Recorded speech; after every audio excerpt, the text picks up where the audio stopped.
acianóticas, porque las cianóticas son las cardiopatías que son de nacimiento y que traen una serie de problemas en los pacientes, que son casi todas de tipo quirúrgico.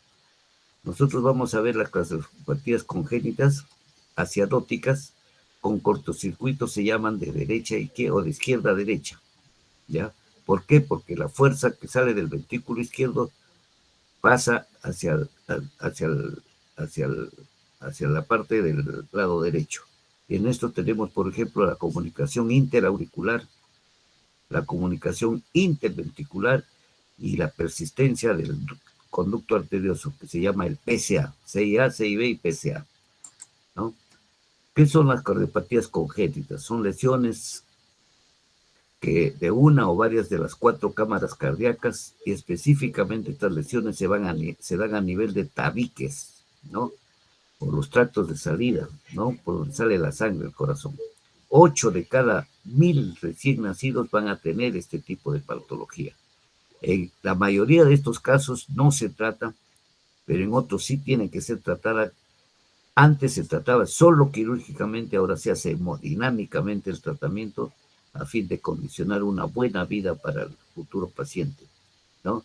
Hoy día, pues, esto se lleva a cabo en los primeros días de nacimiento, porque no se olviden que ahora desde que ustedes nacen o desde que los niños nacen, tienen un pediatra que los recibe, entonces los examina.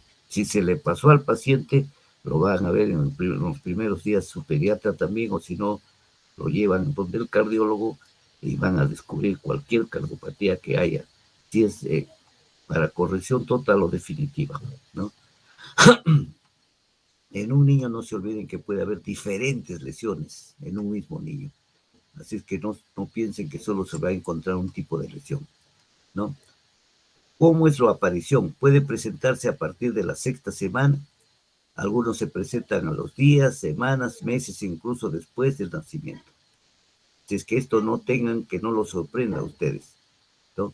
Sin embargo, todo el origen es congénito, ¿no? Algunos lo descubrimos tardíamente, este tipo de patologías congénitas, tardíamente. No se olviden y no se preocupen que a veces estas cardiopatías que no causan problemas se descubre recién a los 40, 50 años que los pacientes van a tener alguna operación. ¿Por qué? Porque no les dio ninguna sintomatología. ¿Cuáles son las causas? Se desconoce las verdaderas causas de estas anomalías durante el desarrollo de la formación del corazón, ¿no? Ojalá que después se conozca con alguno que haga investigación de ustedes, se conozca ya cuál es la verdadera causa, ¿no? No se sabe. Muchas veces dice que hay factores padres de edad de 18 a 35 años, la mayoría tienen sus hijos a esa edad y pocos son los que nacen con este tipo de cardiopatías. Otros dicen que se debe a antecedentes familiares, niños con alteraciones cromosómicas, en esto sí lo vemos casi frecuente, los niños síndrome de Down que tienen un CIB, factores maternos de diabetes, alcoholismo, lupus, fenilketonuria, rubiola, ¿no? Todo esto está también achacado a que nos pueden dar cualquiera de las patologías que estamos describiendo. La ingesta de drogas, como anfetamina, sirantoína, timetadiona, el litio, que poco se consume, la talidomida. Con las nuevas drogas que aparecen y se van consumiendo, no sabemos si esto aumente o comprometa o no comprometa más al nacimiento de este tipo de niños, ¿no? Entonces, el factor herencia se ha encontrado que es poco importante en este tipo de cardiopatías. ¿Qué es la comunicación interventricular? Es un tabique en un agujero en el tabique intervascular o intravascular que permite el paso de la sangre desde el ventrículo, que tiene la mayor presión, al de menor presión, al ventrículo derecho, ¿no? Entonces va a haber un cortocircuito de izquierda a derecha y por lo tanto va a haber un aumento del flujo pulmonar con la sangre parcialmente oxigenada. Este defecto puede ser único o múltiple, ya lo vamos a ver por qué, y presentarse aisladamente o formando parte de otras cardiopatías complejas. Puede haber un CIA y puede haber una estenosis mitral. Puede haber un CIA, un CIB y otra cardiopatía. Así es que esto muchas veces no lo van a encontrar solos, ¿no?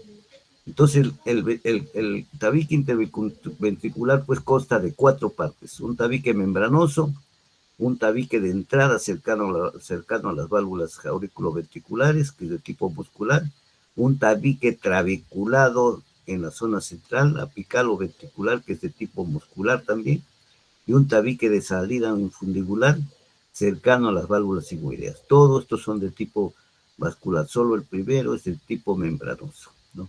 Entonces, los más frecuentes de estos son la región del tabique membranoso, primeros, ¿no? Entonces, esto a veces van a presentar una extensión y se llama perimembranosos en el 75%, el primer defecto. Acá tienen ustedes, por ejemplo, ya descrito, ¿no? Acá tienen un CIBA infundibular, un CIB infundibular, ¿no? Acá tienen el músculo papilar, ¿no? Acá tienen un CIB perimembranoso, perimembranoso. Acá tienen ustedes un CIB muscular marginal. Acá tienen ustedes un CIB muscular central. Acá tienen un CIB del septo, ¿no? Del septo de entrada. Y CIB apicales, casi en la punta del corazón. Estos son todos los CIB que se presentan. Todos los CIB que se presentan. ¿Ya? Esto lo traigo con el fin de que conozcan ustedes lo que es un amplacer. Esto se pasa a través de un catéter. Esto va puesto en un catéter en forma alargada. El catéter se introduce por una arteria, se pasa hasta el nivel del daño, acá, y se deja la mitad del botón afuera, se va soltando, del catéter se va soltando la mitad acá, y al salir con el catéter se deja la otra mitad, de tal modo que va a obtener esta forma, como 2 botones que van a cerrar la apertura del CIB.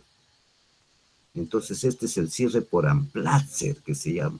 Así se llama este aparatito, amplacer. Son 2 botones que vienen en un catéter en forma alargada, pero se van soltando y van a tomar esta forma de 2 botones para cerrar un CIB o un CIB. En este caso va a ser un cierre del CIB, ¿no? Esto va a depender del tamaño y del grado de cortocircuito. Un CIB pequeño que no produce problemas no necesita hacer este tipo de ponerle este amplacer. Pero si es un CIB de tamaño medio y ese cortocircuito, sí necesitan, estos pacientes hacen insuficiencia cardíaca congestiva, retraso estatoperoneal, infecciones respiratorias, fatiga, sí necesitan poner un amplacer y con esto se soluciona. Antes tenía que abrirse el pechito, ahora ya no, por una arteria se soluciona todo. Pero si el CIB es muy grande, ¿no? Y con cortocircuito severo, esto sí va a producir pues insuficiencias cardíacas, taquicardia, taquimia, fatiga. Este niño no puede alimentarse, va a estar con poco crecimiento, ¿no? Entonces a estos niños se les da un tiempo, un peso adecuado y se los somete a cirugía y se les pone parches de la Crohn. Entonces con eso queda tratado completamente, pero es en CIB grandes. En CIB pequeños no hay ningún problema. Con el amplacer se trata. ¿Qué pasa si nosotros no curamos a tiempo esto? Se produce el síndrome de Eisenmenger, que hay hipertensión pulmonar, ¿no? En mayores de un año ya, con toda esta sintomatología, va a haber hipertensión pulmonar. Entonces hay el síndrome de Eisenmenger. Va a haber cianosis severa, distis, fatiga. Estos pacientes, si no se operan dentro del tiempo adecuado, ya perdieron la opción de cirugía. Entonces su vida se acorta, ¿no? Eso tienen que tener en cuenta. CIBs encontrados, tratados, deben ser tratados o operados, de acuerdo a la elección el médico cardiólogo que fue consultado, ¿no? El diagnóstico se hace por el ecocardiograma, que es el método de elección para el diagnóstico del CIB. Ustedes pueden hacer una exploración física, van a encontrar latido hiperdinámico en la punta, un soplo sistólico, ¿no?, de variable intensidad. Acá van a encontrar los famosos triles, ponen su mano en el pechito y van a encontrar el retumbo o tril, el retumbo diastólico, ¿no? Hay que ser siempre diagnóstico diferencial. No vaya a ser que se trate de una regurgitación mitral o tricuspide en niños ya de 4, 6, 8 años, 10 años, 12 años. Se puede confundir con un ductus arterioso persistente, con un CIA, con un defecto del canal atrioventricular, con defecto de salida ventricular doble de derecha, con troncos arteriosos, ¿no? El pronóstico de estos, cuando son pequeños, se cierran al primer año de vida, no hay que desesperarse. Ustedes encuentran un soplo sistólico de CIB, denle tiempo. En 6 meses se pueden cerrar hasta el año. Si no se cierran, hay que ver. Si son asintomáticos, no se toca. Y si son sintomáticos, sí, inmediatamente tocar las puertas del tratamiento hemodinámico o quirúrgico, ¿no? Entonces, si nos llevan esto a insuficiencias cardíacas, sí, no hay que esperar que haya una hipertensión pulmonar, ¿no? Es importantísimo estos conceptos. Tratamiento, ya saben, cerrarse espontáneamente. Si el CIB es de tamaño medio, ¿no?, se puede dar tratamiento digital, diuréticos, si es intenso. Y en aquellos en los casos donde se ve un cierre espontáneo, ¿no?, ya saben ustedes qué hacer. Tratamiento inmediato hemodinámico o quirúrgico, ¿no?, a ponerle su parche al pacientito. Así es como van a escuchar ustedes el soplo del CIB.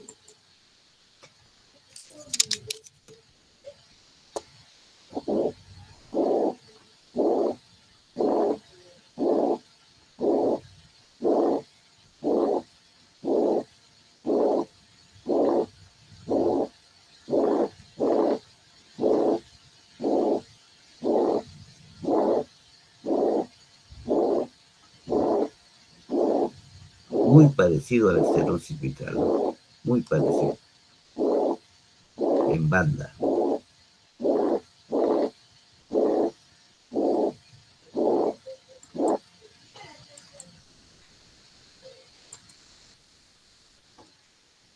Igual van a tener ustedes comunicaciones interauriculares, que es un agujero también que permanece abierto entre ambas aurículas y permitiendo el paso de la sangre oxigenada a la cavidad de mayor presión, de aurícula izquierda, aurícula derecha, ¿no? Entonces esto también se llama cortocircuito de izquierda a derecha, y va a haber un aumento del flujo pulmonar con sangre igualmente parcialmente oxigenada, Esto se clasifica en ostium secundo y ostium primo y tipo seno venoso. El ostium secundo está situado en la parte central del tabique, 50% de los CIAs, ¿no? Hay que saber diferenciar también este CIA, no vamos a estar confundiendo con un foramen oval permeable, que es otra cosa, ¿no? El ostium primum, que está situado en la parte baja del septo, encima de las dos válvulas auriculoventriculares, ¿no?, se asocia siempre con la hendidura en la válvula anterior mitral y puede producir también a su vez una insuficiencia mitral, ¿no? El canal atrioventricular es una complicación casi frecuente, pero es más completa, que está asociado al síndrome de Down, ¿no? Entonces, hay una comunicación interventricular asociada a un CIA. Y el seno venoso, que está junto a la desembocadura de la cava superior, que es frecuente, o la cava inferior, que se acompaña muchas veces del drenaje venoso pulmonar anómalo. Y ustedes ya han escuchado a veces el drenaje anómalo parcial, que es el 10% de la CIA. Acá pueden ver ustedes el tipo de seno venoso en la aurícula, el ostium segundo que está en la parte central y el ostium primo, ¿no? Son las 3 partes de clasificación que tiene. La mayoría de los niños con CIA permanecen asintomáticos. Otros presentan síntomas en relación al incremento del flujo pulmonar. En estos niños hay infecciones frecuentes del aparato respiratorio. Puede haber fatiga, disnea, ¿no? Si el cortocircuito es importante, si es grande, si no, no hay ninguna de estas molestias. La mayoría de estos niños presentan arritmias de tipo supraventricular, taquicardias, ¿no? En estos niños con CIB no se ve casi como en el caso del CIA los retrasos estatoponderales. Los niños a veces tienen un buen desarrollo, ¿no? Como siempre, el ecocardiograma es el método de elección para el diagnóstico de este tipo de cardiopatías y a la exploración física que van a encontrar ustedes un soplo cardíaco, que en la mayoría de los niños, ¿no? Se puede apreciar un latido hiperdinámico en la parte precordial, cuando ya las comunicaciones son grandes, y la ocultación siempre les va a revelar tres hechos importantes. Soplo sistólico de grado 1, 2 a 3 sobre 4 en foco pulmonar, desdoblamiento del segundo ruido, soplo mesodiastólico de llenado tricuspidio cuando hay marcados cortocircuitos, ¿no? Hay que ser siempre igual que el anterior, diagnóstico diferencial, ¿no? Con la comunicación interventricular, con el ductus arterioso y con el canal auriculoventricular. Cuando los CIA, les decía, son pequeños, menos de 8 milímetros de diámetro, no tienen buen pronóstico y se cierran sin ningún tratamiento o permanecen sin causar ningún problema. El cierre espontáneo ocurre en un alto porcentaje de niños, casi el 90% en el primer año de vida. Pues hay que darle tiempo, no precipitarse, ¿no? La fibrilación auricular, el fláter y otras arritmias se presentan en un porcentaje bajo, 13% en pacientes con un CIA abierto y en edades mayores a los 30 años, ¿no? Ya van a ver ustedes complicaciones porque se dejaron. Entonces hay que ir, es probable que estos todavía tengan algún tratamiento si no hay hipertensión pulmonar. Estos niños, si tienen este tipo de complicaciones, pueden presentar embolias que pueden ocurrir, ¿no? Embolias cerebrales, sistémicas o a veces embolias a miembros inferiores, ¿no? Y la hipertensión pulmonar, si es un paciente que se ha dejado demasiado, ¿no? Entonces ocurre por lo general en personas adultas y cuando descubrimos esto, una hipertensión pulmonar severa, ya perdió la oportunidad de cualquier tratamiento quirúrgico, ¿no? No se olviden que estamos hablando que el tratamiento terapéutico por cateterismo ahora es de elección, pero en los niños y hasta cierta edad, ¿no? Está indicado el cierre en todos si su tamaño es mayor de 6 milímetros. Si no es mayor de 6 milímetros, no se debe tocar esto, porque hay muchos cirujanos que quisieran a todo meterle la mano, ¿no? El cateterismo, entonces, todo esto es terapéutico, ¿no? No todas las CIA pues son susceptibles de cerrar por cateterismo, igual que la CIB, ya les decía. En otros casos necesita que esto tenga una cirugía abierta, ¿no? Tenga una cirugía abierta como los, los de tipo ostium segundo, los que tengan reborde insuficiente para que pueda acoplar el dispositivo, porque el dispositivo a veces pasa de un lado a otro y les da más sorpresas el tratamiento que otra cosa, y que no tengan ninguna otra anomalía. Entonces la cirugía sí está indicada, ¿no? Cuando la apertura es mayor de 6 a 8 milímetros, ¿no? Se realiza con suturas, con parches de pericardio o parches de esta tela especial que hay para coser, para parchar, ¿no? Que son resistentes. Entonces queda el parche tratamiento. Dacron se usa por lo general, ¿no? Acá tienen un soplo de lo que es un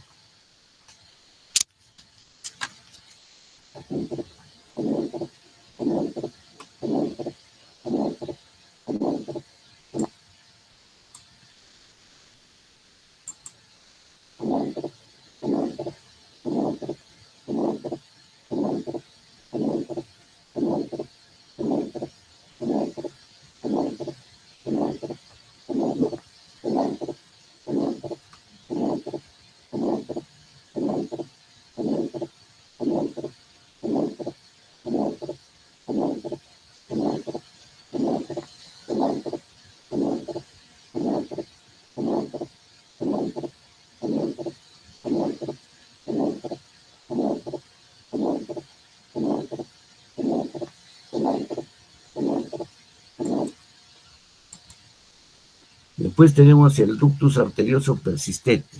El ductus arterioso persistente, llamado también PCA, cuando el vaso que conecta la aorta con la arteria pulmonar, ¿no?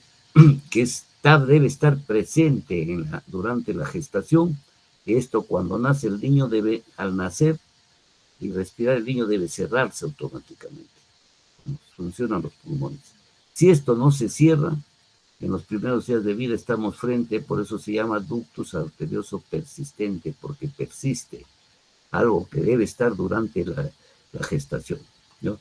Algunos ductos no se cierran, por ejemplo, la altura, no se cierran muchos y siguen permitiendo el pase de la sangre de la aorta a la pulmonar, ¿no? Que tiene más presión. Entonces, los pulmones, pues, inútilmente ya están oxigenando.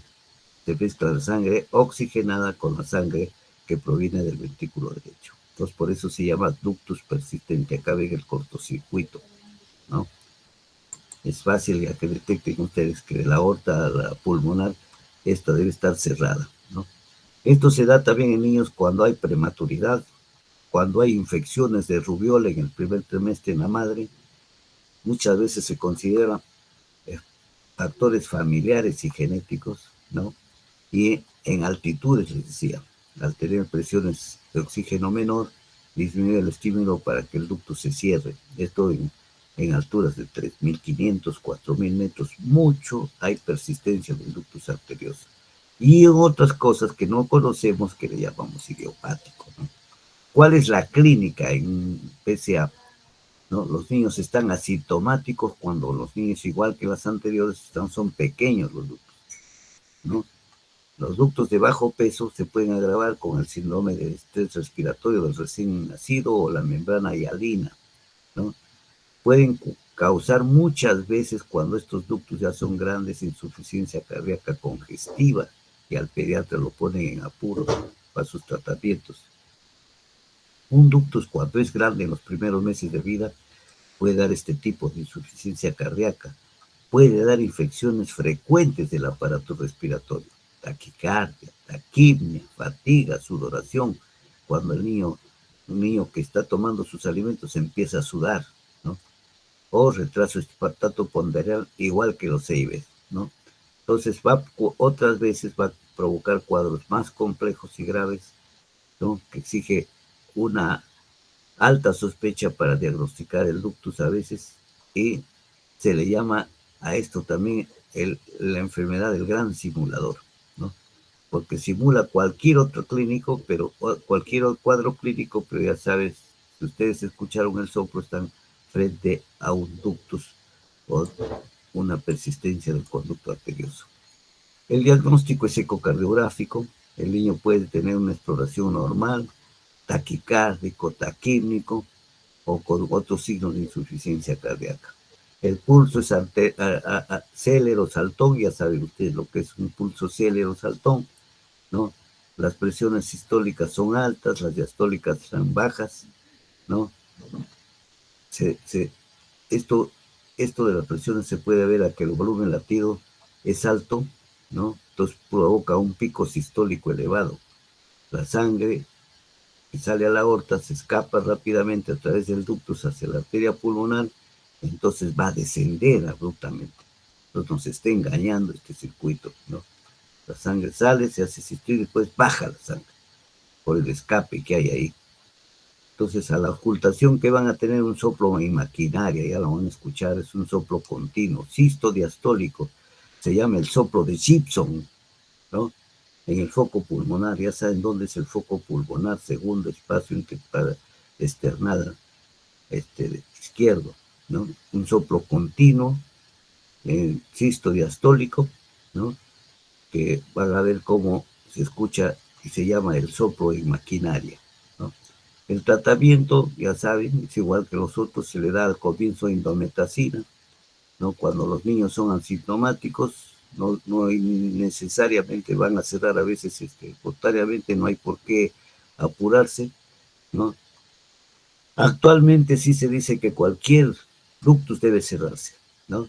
Aunque el ductus sea pequeño, porque en el futuro pueden causar problemas, ¿no? Entonces hay dos opciones principales. La cirugía, que actualmente gracias a la tecnología ya se está haciendo cirugía, así como se hace la cirugía de vesícula, se está haciendo una cirugía con el equipo de, ¿cómo se llama? Para hacer toracotomía, ¿no? Igualito se hace una cirugía toracoscópica, ¿no? Entonces ya hay un tratamiento que no necesita abrirle todo el pechito. Antes a estos pacientes por esto se le abría todo el pechito, ahora no. Felizmente se está haciendo, se ingresa con una pequeña abertura de 2 centímetros, se le pone un clip de titanio y se acabó el problema, ¿no? Hay otro cateterismo terapéutico donde se usa también el dispositivo de COI, ¿no? O el Amplacer que ya conocen ustedes y se soluciona el problema del ductus.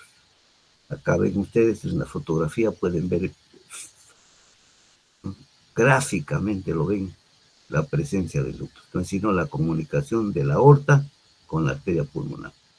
Antes se abría todo el pecho, se cerraba, se ponía una cinta acá, otra cinta acá y se cortaba en medio y solucionaba el ductus. Ahora no, ahora se puede poner el Platzer, ¿no? O se pueden hacer este tipo de, con un clamp, se ingresa por toracoscopía y se pone el clamp de titanio, ¿no? Así de simple. ¿Cómo es el soplo? Ya van a escuchar el soplo del ductus inguinal.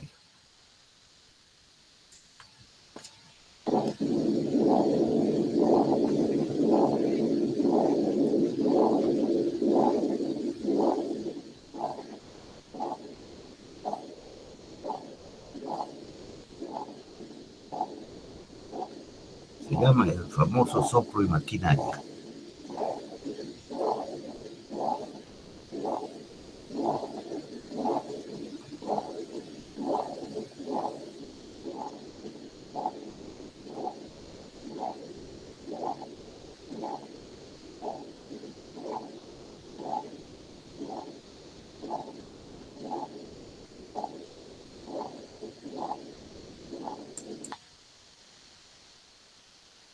Y como tenemos tiempo, felizmente ustedes aceptaron entrar antes de la hora, terminamos el capítulo con la parte de enfermedad coronaria que es corta, pero es a la vez interesante, ¿no?